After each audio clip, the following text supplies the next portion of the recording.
सिकंदर की शपथ जयशंकर प्रसाद। सूर्य की चमकीली किरणों के साथ यूनानियों के बर्छे की चमक से मिंगलोर दुर्ग घिरा हुआ है। यूनानियों के दुर्ग तोड़ने वाले यंत्र दुर्ग की दीवारों से लगा दिए गए हैं और वे अपना कार्य बड़ी शीघ्रता के साथ कर रहे हैं। दुर्ग की दीवार का एक हिस्सा टूटा और यूनानियों की सेना उसी भग्न मार्ग से जेनाद करती हुई घुसने लगी, पर वह उसी समय पहाड़ से टकराए हुए समुद्र की तरह फिरा दी गई और भारतीय युवक वीरों की सेना उनका पीछा करती हुई दिखाई पड़ने लगी। सिकंदर उनके प्रचंड अस्त्राघात को रोकता पीछे हटने लगा। अफगानिस्तान में अश्वक वीरों के साथ भारतीय वीर कहां से आ गए, यह शंका हो सकती है, किंतु पाठकगण वे निमंत्रित होकर उनकी रक्षा के लिए सुदूर से आए हैं, जो कि संख्या में केवल 7,000 होने पर भी ग्रीकों की असंख्य सेना को बराबर पराजित कर रहे हैं। सिकंदर को उस सामान्य दुर्ग के अवरोध में 3 दिन व्यतीत हो गए। विजय की संभावना नहीं है। सिकंदर उदास होकर कैंप में लौट गया और सोचने लगा। सोचने की बात ही है, गाजा और परसेपोलिस आदि के विजेता को अफगानिस्तान के एक छोटे से दुर्ग के जीतने में इतना परिश्रम उठाकर भी सफलता मिलती नहीं दिखाई देती, उल्टे कई बार उसे अपमानित होना पड़ा। बैठे बैठे सिकंदर को बहुत देर हो गई। अंधकार फैलकर संसार को छिपाने लगा, जैसे कोई कपटाचारी अपनी मंत्रणा को छिपाता हो। केवल कभी कभी दो एक उल्लू उस भीषण रणभूमि में अपने भयावह शब्द को सुना देते हैं। सिकंदर ने सीटी देकर कुछ इंगित किया। एक वीर पुरुष सामने दिखाई पड़ा। सिकंदर ने उससे कुछ गुप्त बातें की और वह चला गया। अंधकार घनीभूत हो जाने पर सिकंदर भी उसी ओर उठकर चला जिधर वह पहला सैनिक जा चुका था। तो दुर्ग के उस भाग में जो टूट चुका था, बहुत शीघ्रता से काम लगा हुआ था, जो बहुत शीघ्र कल की लड़ाई के लिए प्रस्तुत कर दिया गया और सब लोग विश्राम करने के लिए चले गए। केवल एक मनुष्य उसी स्थान पर प्रकाश डालकर कुछ देख रहा है। वह मनुष्य कभी तो खड़ा रहता है और कभी अपनी प्रकाश लाने वाली मशाल को लिए हुए दूसरी ओर चला जाता है।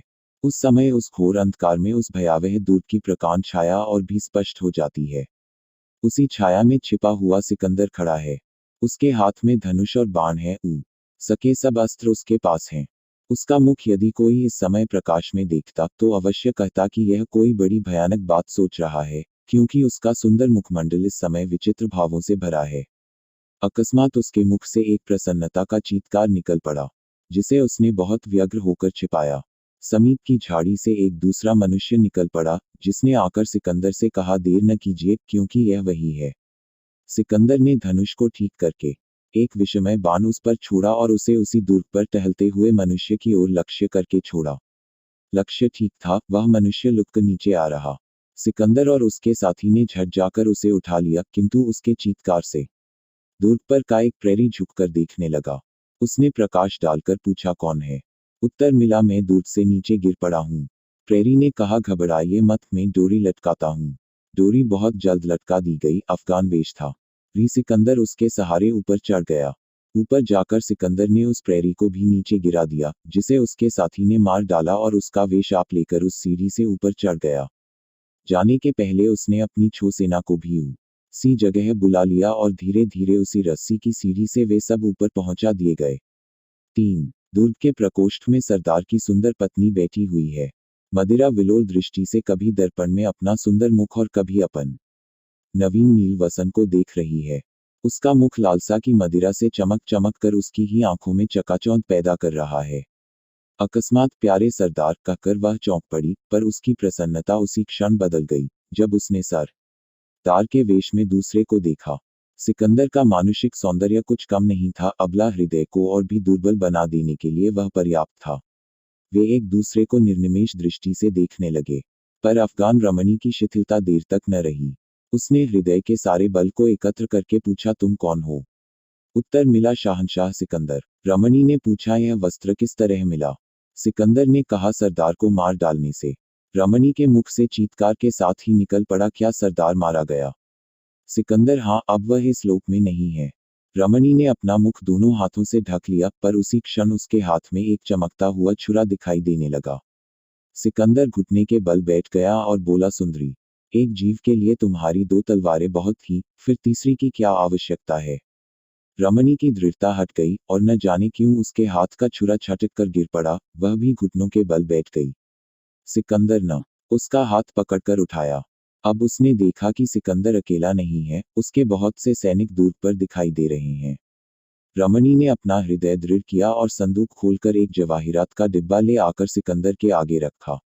सिकंदर ने उसे देखकर कहा, मुझे इसकी आवश्यकता नहीं है, दुर्ग पर मेरा अधिकार हो गया, इतना ही बहुत है। दुर्ग के सिपाही यह देखकर कि शत्रु भीतर आ गया है, अस्त्र लेकर मारपीट करने पर तैयार हो गए। पर सरदार पत्नी ने उन्हें मना किया, क्योंकि उसे बतला दिया गया था कि सिकंदर की विजयवाहिनी दुर्ग के द्वार पर खड़ी है।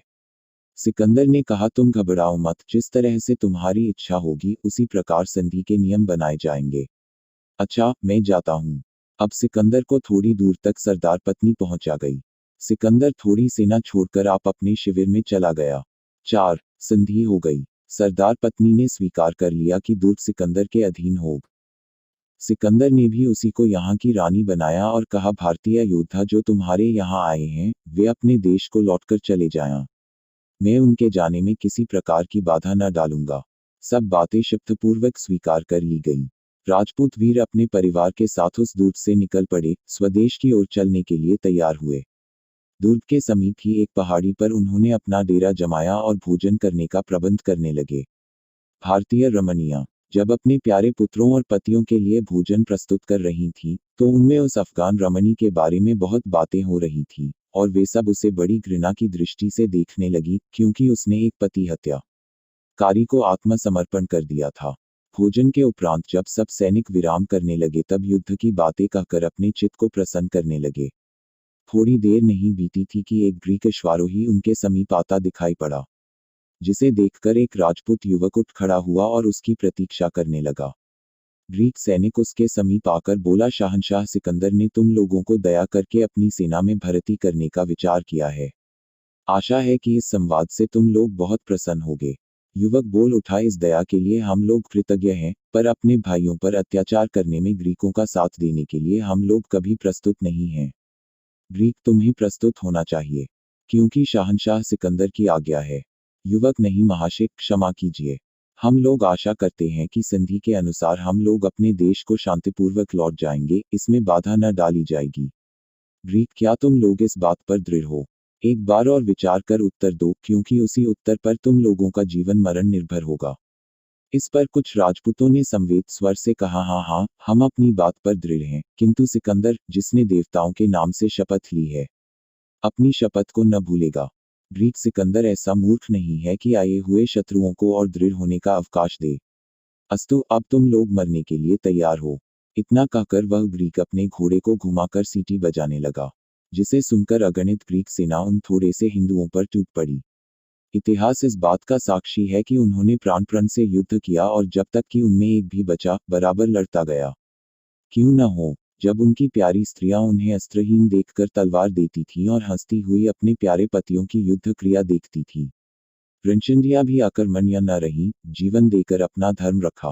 ग्रीकों की तलवारों ने उनके बच्चों को भी रोने न दिया, क्योंकि पिशाच सैनिकों के हाथ सभी मारे गए। अज्ञात स्थान में निराश्रय होकर उन सब वीरों ने प्राण दिए। भारतीय लोग उनका नाम भी नहीं जानते।